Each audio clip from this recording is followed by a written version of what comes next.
예전에 없던 긴 장마로 인해서 많은 피해를 입은 사람들이 많습니다. 또 앞으로도 농작물이 계속 좋은 결실을 할 수 있을지에 대한 이제 어려움이 있습니다. 그래서 정말로 어려움을 당한 사람들이 상상외로 많은데 우리 믿는 사람으로서 기본적으로 그들을 위해서 기도할 뿐만 아니라 우리의 마음도 함께 나누는 또 그들에게 정성을 함께 나누는 그런 우리의 생활들이 됐으면 좋겠습니다. 오늘의 말씀은 지난주 말씀과 좀 다르게 가벼운 마음으로 또 기쁜 마음으로 감사한 마음으로 말씀을 전할 수 있을 것 같습니다. 그 이유는 지난주에는 4대 교회에 대한 말씀이었잖아요. 4대 교회에 주시는 말씀은 4대 교회는 살았다 하는 이름은 가졌으나 너희들은 실상은 죽었다. 사람들 볼 때는 살아있는 것 같지만 실상은 하나님이 보실 때는 죽어있는 믿음이다. 그런 말씀이었잖아요. 여러분, 어느 교회를 향해서 너네 교회 죽은 교회야.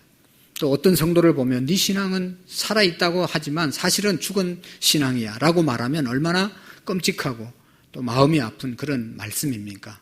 오늘의 말씀은 빌라델비아 교회는 하나님께서 칭찬만 해주는 그런 교회가 빌라델비아 교회입니다.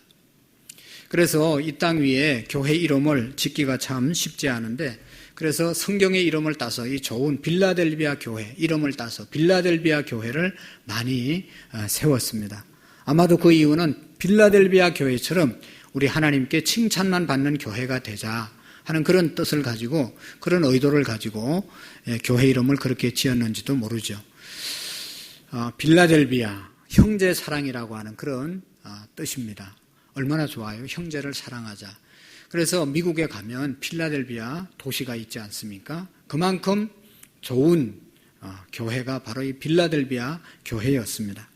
오늘 우리도 이 빌라델비아 교회를 향해서 하시는 말씀을 우리가 함께 듣고 어떻게 해서 빌라델비아 교회가 이렇게 주님께 칭찬만 받은 교회가 되었는가 우리도 함께 말씀을 나누면서 우리 교회도 이런 빌라델비아 교회와 같은 칭찬받는 그런 교회 우리 모두가 될 수 있기를 축복합니다.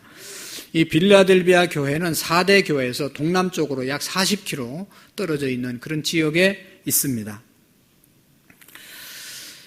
높은 고원 지대에 있기 때문에 그 지역에 포도 농사를 많이 했고 그래서 포도 농사가 많이 잘 되니까 포도주가 또 이렇게 잘 생산되었고 그래서 그 포도주를 먹고 또 향락 문화가 많이 발달된 도시가 바로 이 필라델비아라고 하는 도시입니다. 상업과 공업이 같이 발달해서 아주 부유한 그런 경제적으로는 그런 부를 누리는 그런 도시라고 합니다. 특별히 이 필라델비아 지역은 지진이 자주 일어나서 많은 피해를 입고 건물들이 자주 무너지는 그런 일들이 있는 도시였습니다. 그리고 종교적인 이 전들이 많이 있어서 종교적인 행사를 자주자주 해서 작은 아테네라고 하는 그런 이름이 불릴 만큼 많은 행사가 그곳에서 일어나게 되었다는 것입니다. 빌라델비아 교회는 역사는 아주 짧지만 아시아에서 이슬람이 일어났을 때 짧은 역사였지만 그 이슬람 종교를 받아들이지 않고 기독교로 하나님을 믿는 믿음으로 예수님을 믿는 믿음으로 승리한 지역이 바로 이 필라델비아 지역이라고 합니다.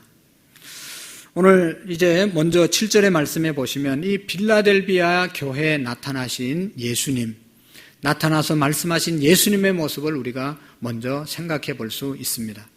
지금까지 나타난 5교회 또 6교회에 나타나신 그 주님의 모습이 항상 나타나고 있는데 우리 에베소 교회에 나타나신 예수님의 모습은 주님이 오른손에 7별을 붙잡고 7금촛대 사이를 다니시는 예수님의 모습으로 나타나셨습니다. 주님이 오른손에 7별을 붙잡았다고 하는 것은 7교회, 교회 지도자들을 사역자들을 붙잡고 계셨고 금촛대 사이로 다니셨다는 것은 교회를 거느리시고 교회를 돌보시는 예수님인 것을 우리에게 보여주셨습니다. 서머나 교회에 나타나신 예수님의 모습은 처음이요 나중이요 죽었다가 살아나신 자로 나타나고 있습니다. 모든 것의 생명의 주관자 되시는 능력 있는 예수님의 모습이었고 두아디리아 교회에 나타나신 예수님의 모습은 불꽃 같고 빛난 주석과 같은 발을 가지신 예수님의 모습으로 심판자이시고 권능자이시고 모든 것을 세세히 알고 계시는 예수님의 모습으로 나타나셨습니다. 지난주에 우리가 함께 나누어 보았던 이 4대 교회에 나타나신 예수님의 모습은 7 영과 7 별을 가지신 예수님의 모습으로 나타나셨습니다. 하나님의 이름으로 세워진 이 땅의 모든 교회를 주관하시는 완전하신 예수님이시라는 것을 말씀해 주는 그러한 모습으로 나타나셨습니다. 오늘 빌라델비아 교회에 나타나신 예수님의 모습, 어떤 모습이죠? 여기 보시면 거룩하고 진실하사 다윗의 열쇠를 가지신 이가 이르시되 닫으면 열 사람이 없고 열면 닫을 사람이 없는 그 이가 말씀하셨다고 말씀하고 있습니다. 다시 말하면 예수님의 모습이 거룩하고 진실한 예수님의 모습으로 나타나셨습니다. 빌라델비아 교회에 보여주신 예수님, 거룩하시고 진실하신 예수님이셨다는 것입니다. 우리가 예수님과 동행하고 예수님을 잘 섬기고 예수님께 쓰임받고 정말로 구원받은 하나님의 자녀로 끝까지 믿음을 잘 지키려면 예수님처럼 거룩하고 진실한 모습으로 세워지게 될 때 주님과 늘 동행하게 될 줄로 믿습니다. 여러분, 거룩하고 진실한 예수님의 모습, 그것이 오늘 저와 여러분들, 우리 교회의 모습이 되어져야 된다는 것입니다. 구약 성경에 보면 출애굽기가 있습니다. 이 출애굽기는 이스라엘 백성들이 애굽에 내려가서 고통을 당할 때 하나님께서 어떻게 구출했는지 애굽에서 구원해내는 역사를 기록한 책이 바로 이 출애굽기잖아요. 출애굽하고 난 다음에 그 다음에 레위기 성경을 줍니다. 이 레위기는 구원받은 하나님의 백성들이 이제 어떻게 하나님과 함께 살아갈 수 있는가를 알려주는 책이 바로 이 레위기잖아요. 레위기는 한마디로 말하면 거룩하게 살아야 된다. 거룩을 우리에게 알려주는 책입니다.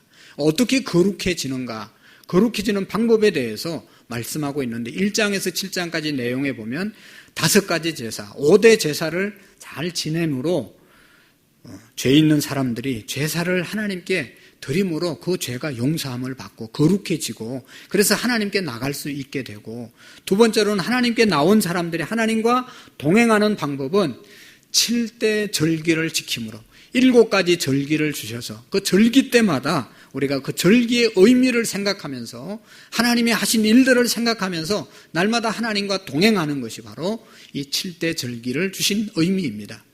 그러니까 어떻게 하나님의 백성들이 거룩하게 살아갈 수 있냐?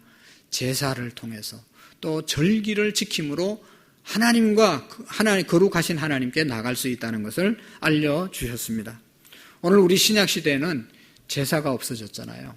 그런 절기가 그렇게 구약처럼 지키지 않잖아요. 그러면 어떻게 우리가 하나님과 동행할 수 있는 거룩한 삶을 지켜갈 수 있는 것이죠? 5대 제사, 그 정신을 가지고 바로 하나님 앞에 예배를 드리는 겁니다. 예배의 정신이 다 이 제사의 정신을 갖고 예배를 드려야 되는 것이죠. 예수님께서는 영과 진리로 예배하라. 마음과 뜻과 정성을 다하여 하나님께 예배하고, 그 다음에 절기는 우리가 주일을 다른 날과 구별해서 주일날은 다른 세상의 일을 그만두고 하나님의 날로 정해서 이 날을 하나님께 나와 예배함으로 하나님과 동행하는 삶을 살아가게 인도해 주신 것입니다. 그러니까 우리가 거룩해야 주님과 동행할 수 있는데 그 거룩을 오늘날은 주일날 잘 지킴으로 하나님 앞에 와서 예배를 드림으로 하나님의 임재와 하나님의 놀라운 은혜를 덧입음으로 우리가 거룩한 삶을 살아갈 수 있는 길을 열어주신 것입니다. 그런 거로 우리가 주님과 늘 동행하려면 주님의 모습, 거룩하고 진실한 모습을 잊지 마셔야 합니다. 여러분 한번 생각해 보세요. 여기 깨끗하고 다 이렇게 정결하게 해서 오셨는데 어떤 사람이 오물을 잔뜩 뒤집어 쓰고 이 예배당 안에 들어왔다고 생각을 해보세요. 사람들이 다 의식하고 본인도 미안해서 이 자리에 앉아 있을 수가 없을 거예요. 냄새를 푹푹 풍기면서는. 깨끗한 곳은 깨끗한 사람만 갈 수 있는 것입니다. 주님이 거룩하신 분이기 때문에 주님을 모시고 사는 사람은 거룩해져야 되는 것이죠. 여기에 거룩이라는 것은 깨끗함도 있지만 구별됨을 말하는 것입니다. 진실한 것은 거짓이 없는 참 처음과 마지막, 속과 겉이 같은 것을 우리가 진실하다고 말하는 것입니다. 오늘 우리가 빌라델비아 교회, 주님이 거룩하고 진실한 모습으로 나타나신 것은 그 교회 성도들이 그만큼 그 주님과 함께 동행하는 삶을 사는 사람들이었다는 것입니다. 그리고 더 나가서 여기 보면 예수님의 모습을 다윗의 열쇠를 가지신 분이라고 말합니다. 여러분, 다윗은 어떤 분입니까? 구약 성경에서 다윗은 하나님과 하나님의 마음에 합한 자다. 내가 다윗을 만나본 적 내 마음에 합한 자라고 말씀했습니다. 다윗은 여름에 얼음 냉수처럼 시원한 물처럼 하나님의 마음을 시원케 해주는 사람이라고 말했습니다. 그러니까 하나님의 마음에 합족한 사람, 하나님의 마음에 쏙 드는 사람이 다윗이었거든요. 그리고 다윗은 전쟁을 많이 한 왕이지 않습니까? 전쟁을 해서 승리해서 영토를 가장 많이 확장한 사람이 바로 다윗 왕입니다. 그러니까 왕들이 많이 있었는데 유대 나라에 가장 힘 있는 왕이 다윗 왕이었습니다. 그리고 예수 그리스도의 모형으로, 상징으로 다윗이 이 땅에 오신 것입니다. 그래서 지금도 이스라엘 백성들은 옛날 다윗과 같은 왕을 기다리고 있다는 것이죠. 이 위대한 왕이 가진 열쇠가 상징하는 것은 통치권과 이 권위를 상징하는 물건이죠. 옛날에 집안에 창고가 있잖아요. 그 창고 안에 오만 중요한 것들을 다 집어넣는데 그 창고 키를 누가 가지고 있느냐? 키를 가지고 있는 사람이 가장 그 가정에 힘 있는 사람인 것이죠. 그래서 이제 때가 되면 시어머니가 며느리에게 열쇠를 물려주지 않았습니까? 집안의 모든 것을 위임한다. 책임을 내가 너에게 맡긴다. 그런 뜻으로 열쇠를 물려주었습니다. 요즘 말로 말하면 은행 통장을 쥐고 있다가 그것을 넘겨주는 것과 마찬가지죠. 어쨌든 다윗의 열쇠를 가지신 분이라는 것은 모든 것을 주관하시는 분이시다 하는 그런 뜻입니다. 그리고 또 다른 측면에서 보면 축복의 열쇠를 가지신 분이 예수님이시다고 하는 것을 우리가 생각할 수가 있습니다. 여기 보면 닫으면 열 사람이 없고 열면 닫을 사람이 없다. 하나님께서 생사화복을 다 주관하시기 때문에 하나님의 하시는 역사를 인간이 어떻게 거슬릴 수가 없는 것이죠. 하나님이 축복하는 사람을 사람이 막을 수가 없고 하나님이 막는 사람을, 축복하지 않는 사람을 인간의 수단과 방법으로 복을 받을 수 없다는 것입니다. 하나님이 모든 것의 주권자 되시고 주관자 되신다는 사실을 우리에게 말씀해 주고 있습니다. 저는 우리 모든 성도님들의 사업장과 가정, 직장에 하나님의 이런 축복의 은혜가 있기를 축복합니다. 다윗의 열쇠를 가지시니 다윗의 열쇠는 또 다른 의미가 있는데 천국 보내고 지옥 보내는 열쇠가 예수님께 있다는 것입니다. 우리가 아무리 열심히 뭘 해도 천국 가고 못 가는 것은 예수님을 통해서 가고 예수님을 통하지 않으면 갈 수 없다는 것입니다. 또 새하늘과 새 땅 모든 권세를 가지신 분이 바로 예수님이시랍니다. 장차 올 하나님의 나라 모든 권세를 가지신 분이 예수 그리스도. 그분이 빌라델비아 교회에 대해서 오늘 말씀하는 내용이 있는데 그 말씀이 8절에 있는 말씀입니다. 우리 한번 8절을 읽어 보시겠습니다. 시작. 볼지어다 내가 내 앞에 열린 문을 두었으니 능히 닫을 사람이 없느니라. 내가 내 행위를 아노니 내가 작은 능력을 가지고서도 내 말을 지키며 내 이름을 배반하지 아니하였도다. 아멘. 오늘 빌라델비아 교회가 칭찬받은 이유가 여기 8절 중반절 하반절에 있습니다. 그게 뭐예요? 작은 능력을 가지고 하나님의 말씀을 지키고 주님의 이름을 배반하지 아니했다. 이것이 빌라델비아 교회가 받은 칭찬입니다. 작은 능력을 가지고 주님의 이름을 배반하지 않고 주님의 말씀을 지킨 교회가 이 빌라델비아 교회입니다. 적은 능력을 가졌다는 것은 너무나 부족했다는, 너무나 약했다는 것입니다. 열악했다는 겁니다. 그럼에도 불구하고 모든 것이 다 열악했지만 그들은 하나님의 말씀을 지켰고 예수님의 이름을 배신하지 않는 그러한 믿음을 가졌다는 것을 칭찬하고 있는 것입니다. 적은 능력이라는 것은 가진 것이 거의 없다는 것입니다. 사회적으로 교회가 봐도 훌륭한 사람들이 출석하지 아니하고 미약한 사람들이 모이고 교회가 경제적으로도 물질적으로도 궁핍하고 어렵고 힘든 그런 모습을 말하는 것입니다. 주님은 그들의 행위를 아셨는데 그런 열악한 그런 환경 가운데서도 그들이 하나님의 말씀을 지키고 하나님의 이름을 배반하지 아니했다. 이것은 엄청난 축복인 것이죠. 사랑하는 성도 여러분, 어떤 교회가 좋은 교회입니까? 건물이 크고 웅장하면 좋은 교회입니까? 거기 모이는 사람들이 정말 사회적으로 영향력이 있는 사람들이 많이 모이면 그 교회가 좋은 교회입니까? 아니면 경제적으로 헌금이 많이 모여있는 그런 교회가 좋은 교회이겠습니까? 여러분, 진정한 좋은 교회는 교회의 본질을 지켜가면서 정말로 교회의 본질을 붙잡고 나가는 교회가 좋은 교회인 줄로 압니다. 교회의 본질은 교회 머리 대신 예수 그리스도를 머리로 하고 교회의 주인이 예수 그리스도가 되시고 그분에게 영과 진리로 예배하며 그분을 찬양하며 그분을 전거하고 그분의 말씀을 따라서 우리 모두가 사랑하고 순종하고 예수님을 높여드리는, 예수님을 전하는 그런 교회가 진정한 교회인 것이죠. 하나님의 말씀을 지키는 교회, 여러분, 하나님의 말씀, 구약성경, 신약성경, 구약성경에 보면 율법서와 예언서로 되어 있습니다. 율법, 어떤 율법을 주셨냐? 사랑하라는 율법이고, 예언서, 어떤 말씀을 예언하셨나? 사랑으로 살으라고 예언자들이 계속 말씀했습니다. 우리가 10계명을 봐도 1계명에서 4계명까지 하나님 사랑하라는 것이고 5계명에서 10계명까지 봐도 인간을 사랑하는 계명입니다. 그러니까 하나로 다 합치면 한 가지만 얘기하라고 하면 사랑이거든요. 하나님의 말씀, 하나님 사랑하라, 인간 사랑하라, 그러면서 살으라고 하신 이 말씀을 지킨 교회가 빌라델비아 교회라는 것입니다. 우리가 하나님의 말씀을 지키며 살아가는 것은 사랑하면서 살아가는 것입니다.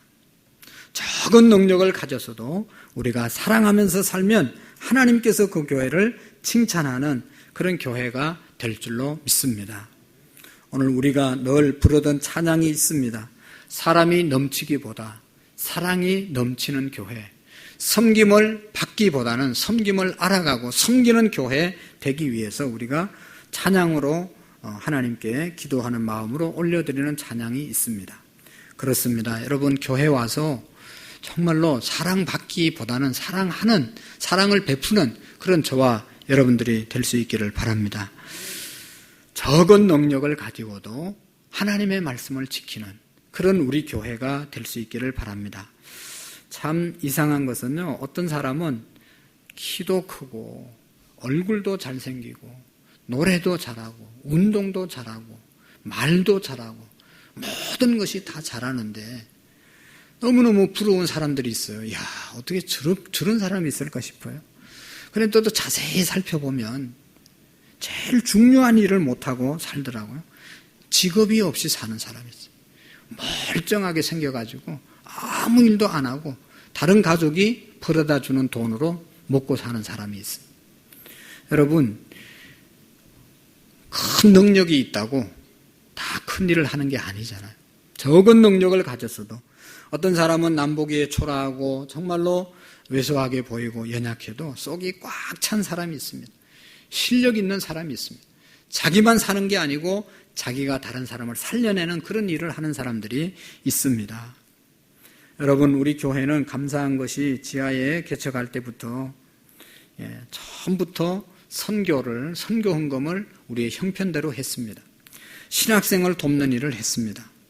이곳에 와서도 지역에 무엇을 해야 될까 기도하는 중에 한 10여 년 동안 무료 급식을 했지 않습니까? 큰 교회라고 큰 일하고 작은 교회라고 아무것도 못하는, 아닙니다. 하나님께서 원하시는 것, 또 우리는 내가 할 수 있는 일을 하는 것, 그것이 하나님 앞에 칭찬을 받을 수 있는 것이죠. 작아서 큰 일 못한다고 하고 또 크도 안 하는 그런 교회는 아무것도 못하는 것 아니겠어요?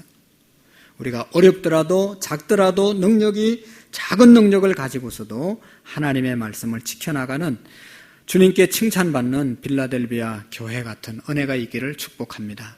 그래서 이 빌라델비아 교회는 작은 능력을 가지고 하나님의 말씀을 지키고 주의 이름을 배반하지 아니해서 세 가지 하나님의 축복을 받는데, 여기 10절의 말씀을, 9절의 말씀을 먼저 한번 보겠습니다. 어떤 축복을 받았는지.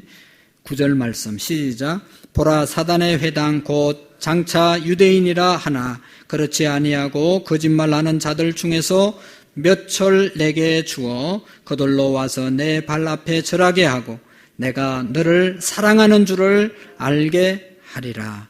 아멘. 적은 능력을 가지고 주의 이름을 배반하지 않고 하나님의 말씀을 지킨 자들에게 첫 번째로는 여기 무릎을, 그런 사람에게 많은 사람들이 와서 무릎을 꿇게 할 것이다. 여기 유대인들은요, 하나님의 선택받은 백성이기 때문에 저들은 자기들이 알고 있기는, 자기들이 믿고 있기는 모든 열방들이 자기 민족에게 와서 무릎을 꿇을 줄 알았어요. 그런데 정작 그들이 예수 그리스도를 영접하지 않고 예수님을 십자가에 못 박아 죽였잖아요. 그래서 그것이 역전이 된 겁니다. 이제는 영적인 이스라엘 백성들, 하나님을 믿는 백성들에게, 하나님을 믿는 사람들에게 하나님을 믿지 않는 그 유태인들이 무릎을 꿇는 일이 있을 것이다. 그리고 더 중요한 것은 하나님이 그들을 사랑할 것을 모든 너희들이 알게 될 것이다. 여기 9절 마지막 절에 보면 그런 말씀, 내가 너를 사랑하는 줄을 알게 하리라. 세상의 모든 사람들이 하나님이 나를 사랑하는 것을 알게 할 것이다. 하나님께서 저와 여러분들을 사랑하는 것을 믿지 않는 사람들이 알게 할 것이다. 하나님은 오늘 저와 여러분들을 사랑하시는 줄로 믿습니다. 저는 우리 교회 한 분 한 분을 하나님이 엄청나게 사랑하시는 줄로 믿습니다. 우리 교회를 하나님이 어떤 교회보다, 어떤 공동체보다 사랑하심을 믿습니다. 여러분, 안 믿어집니까? 하나님이 사랑한다는 것이 안 믿어집니까? 믿어집니까? 안 믿어지면요, 하나님이 보여주신 표징이 있어요. 그게 뭔가 하면 저 십자가. 저 십자가는 하나님이 우리를 사랑한다는 표시예요. 십자가의 의미 아시죠? 하나님이 우리가 지은 죄 때문에 우리를 죽여야 되는데 우리 대신 십자가에 자기 아들을 죽이셨잖아요. 십자가에 자기 아들을 매달으시고 우리의 죄를 용서해 주셨잖아요. 그러니까 저 십자가를 바라볼 때마다 내가 죽어야 될 저 십자가에 자기 하나님의 아들을 죽이셔서 우리를 구원해 주셨다. 그만큼 하나님이 우리를 사랑한다는 사실을 우리는 깨달아야 되는 겁니다. 하나님이 저와 여러분들을 사랑하십니다. 그리고 10절의 말씀에 보면 그들에게 또 더 큰 축복을 주시는데, 여기 10절을 읽어보겠습니다. 내가 나의 인내의 말씀을 지켰은즉 내가 또한 너를 지켜 시험의 때를 면하게 하리니 이는 장차 온 세상에 임하여 땅에 거하는 자들을 시험할 때라. 아멘. 네가 나의 인내의 말씀을 지켰은즉 내가 또한 너를 지켜 시험의 때를 면하게 해줄 거다. 그렇게 말씀하고 있어요. 너희들이 나의 인내의 말씀을 지켰다. 그 말은 뭔가 하면 하나님의 말씀에 인내하라고 하시는 말씀이 있잖아요. 하나님의 사람들은 인내하라고 하시는 하나님의 말씀이 있어요. 그 말씀을 빌라델비아 교인들은 지켰다는 겁니다. 여러분, 신앙생활을 잘하는 게 어떤 것인가? 인내하라고 하시는 말씀을 잘 지키는 것이 신앙생활을 잘하는 것입니다. 여러분, 이 성경은 구약과 신약으로 되어 있잖아요. 구약, 옛날의 약속, 신약, 새로운 약속. 하나로 하면 하나님에 대한 약속, 하나님이 우리 인간에게 약속으로 주신 축복의 책이 이 성경이거든요. 하나님은 축복을 약속으로 주셨어요. 약속으로. 그래서 그 약속이 이루어질 때 그것이 진정한 복이 되는 겁니다. 그 약속이 어떻게 이루어지는가? 인내할 때 이루어지는 겁니다. 하나님은 약속하신 것을 금방 이루어질 때도 있지만 인내해야 그것이 내게 이루어질 때가 있습니다. 대부분의 말씀들은 오랫동안 인내해야 이루어지는 겁니다. 아까 출애굽기 얘기했지만 이스라엘 백성들이 하나님의 백성으로 젖과 꿀이 흐르는 땅으로 갈 것이라고 그런 예언을 약속을 했지만 430년 동안 고통을 받다가 430년 만에 그들이 그 약속을 받았거든요. 그러니까 하나님의 축복, 약속을 받는 데는 반드시 인내가 있어야 되는 것입니다. 그런데 이 빌라델비아 교회는 약한 능력을 가지고 적은 능력을 가지고 그 하나님의 인내하라고 하시는 그 말씀을 잘 지켜갔다는 것이죠. 환난이 있고 핍박이 있고 어려움이 있었지만 하나님의 약속을 인내를 지켜나갔다는 것입니다. 우리가 기도를 해봐도 여러분 금방 응답되는 것이 있지만 인내하고 인내를 이루어야 응답받을 수 있는 기도의 제목들이 얼마나 많습니까? 그러니까 인내하는 자에게 하나님께서는 여기 보면 시험의 때를 명쾌하실 거다. 하나님 섬기면서 하나님 말씀 약속 지키면서 인내한 사람은 어려울 때에 시험의 때가 오는데 그 때를 하나님께서 명쾌해 주고 그들을 붙잡아 주시겠다고 말씀하고 있습니다. 사랑하는 성도 여러분, 인내의 공동체는 늘 본을 보이는 사람들이 있습니다. 또 분열의 공동체에는 늘 그것을 깨트리는 사람이 있습니다. 하나님 앞에 의롭게 인내하는 사람을 바라보면 힘을 얻는 사람들이 있습니다. 정말로 인내하는 사람을 보면 얼마나 도전이 되고 은혜가 되는지 모릅니다. 하나님은 그런 사람을 쓰시는 것이죠. 여러분 보십시오. 인류 역사 가운데 인내하지 않은 사람을 쓴 적이 없습니다. 우리가 요셉이 하나님 앞에 귀하게 쓰임받았지만 요셉도 애굽에 내려가서 수십 년 동안 종살이하고 감옥 생활하고 엄청난 어려움을 당했습니다. 아까 다윗을 얘기했지만 다윗도 10년 동안 사울에게 도망자 신세로 인생을 살았습니다. 1년 2년이 아니고 10년 동안 기다리는 인내의 삶을 살았습니다. 모세, 모든 사람들이 인내의 말씀을 지켰기 때문에 하나님께 쓰임 받은 것입니다. 우리 교회도 많은 어려운 가운데서도 믿음을 인내로 꿋꿋하게 지켜가는 분들이 많이 계십니다. 저는 그들을 볼 때마다 은혜가 되고 도전이 되고 힘이 됩니다. 그런 사람을 하나님께서는 외면하지 않고 그들이 시험을 받으면 하나님이 그들을 지켜주시겠다고 약속하신 것이죠. 그리고 더 나아가서 여기 보시면 11절 말씀을 읽어보겠습니다. 내가 속히 오리니 내가 가진 것을 굳게 잡아 아무도 내 면류관을 빼앗지 못하게 하라 말씀하고 있습니다. 우리 주님은 속히 오신다고 말씀하고 있습니다. 믿습니까? 이것은 주님의 재림이고 역사의 종말을 말하는 것입니다. 언젠가는 주님이 이 땅 가운데 재림하실 텐데 재림하시는 이유는 두 가지입니다. 하나는 심판하시러 이 땅에 재림하시는 것이죠. 에베소 교회처럼 하나님을 사랑하는 첫사랑을 잃어버린 교회 심판하기 위해서, 두아디라 교회처럼 우상의 재물을 먹고 우상을 섬기고 엄행하고 엄란한 삶을 사는 사람을 심판하기 위해서, 또 여러분 이 지난주에 4대 교회처럼 살았다 하는 이름은 가졌지만 실상은 죽어있는 그런 믿음의 사람들을 심판하러 오시는 겁니다. 하나님 믿지 않고 악을 행하는 자들을 심판하기 위해서 예수님이 곧 오신다고 그랬습니다. 또 한편으로 주님이 오시는 이유는 이 빌라델비아 교회처럼 작은 능력을 가지고 하나님의 말씀을 꿋꿋하게 지키고 사랑의 삶을 살아가는 사람들에게 상을 주시기 위해서, 축복하시기 위해서 주님이 재림을 약속하고 있는 것입니다. 그런 거로 주님이 곧 오실 것이기 때문에 내가 가진 것을 굳게 잡아 아무도 면류관을 빼앗지 못하게 하라고 말씀하고 있습니다. 우리가 잡아야 될 것, 우리의 면류관은 여러분 옛날에, 지금은 운동 경기를 하면 메달을 주지만 옛날에는 면류관을 줬잖아요. 그러니까 선수에게 주어지는 상급이잖아요. 열심히 해서 우승을 하면 아무도 받을 수 없는 면류관, 영광, 명성을 얻게 되는 것이죠. 이 면류관을 받을 수 있는 사람은 선수만 받을 수 있는 겁니다. 구경꾼은 받을 수가 없는 거예요. 그러니까 하나님께서 우리에게 면류관을 빼앗기지 말라는 것은 오늘 내가 하나님의 일꾼으로서, 하나님의 사역자로서 하나님의 어떤 직분을 맡겨주신 것에 대해서 그것을 빼앗기지 않고 신실하게 감당하게 될 때 하나님께서는 우리에게 영광, 축복, 면류관을 주실 줄로 믿습니다. 그리고 여기 마지막으로 12절에 보면 하나님이 한 가지 더 약속하셨는데, 이기는 자는 내 하나님의 성전의 기둥이 되리니, 하나님의 성전의 기둥이 되는 축복이 있습니다. 여러분, 성전의 기둥이 된다는 것은 빌라델비아 교인들은 금방 이해를 했습니다. 아까 얘기했죠. 빌라델비아 지역은 뭐가 많이 일어난다고 그랬어요? 지진이 많이 일어난다고 그랬잖아요. 지진이 일어나면 지붕도 내려앉고 벽도 무너지고, 하지만 기둥은 서 있습니다. 그러니까 끝까지 있는 것이 기둥이다.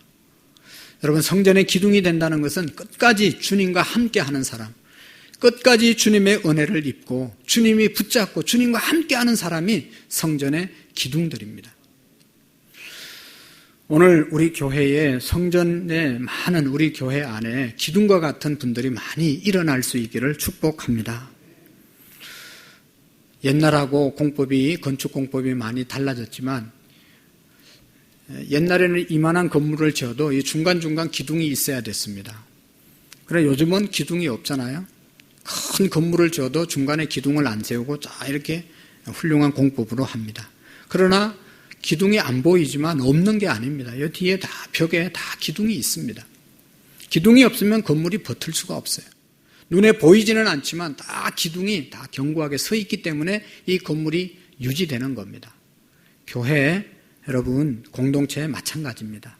기둥 같은 분들이 계시기 때문에 우리 교회가 이렇게 잘 은혜롭게 이루어지고 있는 것입니다. 건물이 든든하고 크게 지어지려면 기둥이 많으면 건물을 크게 지을 수 있는 것이죠. 우리 교회가 견고한 교회, 정말로 하나님께 더 크게 영광을 돌리고 쓰임받는 교회 되기 위해서는 기둥 같은 분들이 더 많이 생겨져야 된다는 것입니다. 저의 고민은 다른 게 아니라 우리 교회에 나오는 모든 분들이 정말로 성전의 기둥과 같은 분들이 되어지기를 위해서 기도합니다. 정말 기둥 같은 분들이 많이 일어날 수 있기를 축복합니다. 여러분, 기둥이 되고 싶지 않습니까? 끝까지 주님께 쓰임받고 싶지 않습니까? 주님이 책임져 주는 사람이 주님과 함께하는 사람이 되고 싶지 않습니까? 그것보다 더 큰 축복이 어디 있겠어요? 하나님이 모르고 마지막 때 하나님의 심판을 받는 그런 인생이 세상에서 뭐를 가졌으면 행복하겠습니까? 마지막까지 주님께 쓰임받는 사람, 마지막까지 주님이 함께하는 사람, 마지막까지 주님이 인정해 주는 사람, 성전의 기둥 같은 사람인 줄로 믿습니다. 여러분, 기둥은 제일 중요한 것이 자기 자리를 잘 지키는 거예요. 기둥은 자기 자리를 잘 지켜야 되는 거예요. 여기 있는 기둥이 저쪽으로 간다고, 또 저쪽에 있는 기둥이 이쪽으로 오고, 왔다 갔다 하면 집이 불안해서 흔들려서 설 수가 없는 것 아니겠어요? 한번 그 자리에 세워지면 그 자리에 잘 지키고 있어야 되는 것이죠. 여러분, 가정의 기둥은 누굽니까? 남편, 아내, 아버지, 어머니. 이 기둥이 딱 버티고 있어야 그 안에 자녀들이 평화롭게, 행복하게, 안전하게, 안정감을 가지고 성장할 수 있지 않겠어요? 근데 아버지가 날마다 흔들흔들, 어머니가 흔들흔들, 그럼 그 안에 자녀들이 얼마나 불안하겠어요? 정서적으로 얼마나 잘못되겠어요? 교회가, 여러분, 교회되기 위해서 교회에 기둥이라고 생각되어지는 사람은 자기 자리를 잘 지켜야 됩니다. 그리고 기둥은 탄탄해야 되죠. 힘을 버틸 수 있어야 되죠. 위에서 진 눌러도, 여기 엄청난 중량이 눌러도 기둥은 버티고 있어야 됩니다. 이게 무너지면 큰일 나는 거죠. 여러분, 성전의 교회의 기둥으로 역할을 감당해도 자꾸 짓누르는 게 있어요. 여러 가지 것들이 힘들게 합니다. 그래도 정말로 기둥다운 기둥은 딱 버티고 있는 거예요. 속이 꽉 차고 강한 그러한 내공을 가지고 버텨내야 되는 것이죠. 정말로 좋은 기둥이 되려면 흔들림이 없고 우리의 마음속에 예수 그리스도로, 성령으로 충만해져 있으면 어떤 것들이 우리를 짓눌러도 우리가 무너지지 않는 그러한 기둥이 될 줄로 믿습니다. 가장 큰 축복은 하나님의 성전에 기둥이 되는 것이라고 저는 믿습니다. 우리 모두가 예수 그리스도로 충만해서 흔들리지 않는 그런 기둥으로 주님 앞에 쓰임받을 수 있기를 축복합니다. 기도하시겠습니다. 좋으신 하나님 아버지, 빌라델비아 교회, 우리 하나님 앞에 칭찬만 받은 교회, 우리 교회가 되게 하시고 우리 가정이 되게 하시고 내 신앙이 되게 해 주옵소서. 우리 모두가 하나님의 말씀을 지키고 인내의 말씀을 지키고 하나님의 이름을 배신하지 아니함으로 성전의 기둥과 같이 귀하게 쓰임받는 은혜와 복이 있게 해 주옵소서. 예수님의 이름으로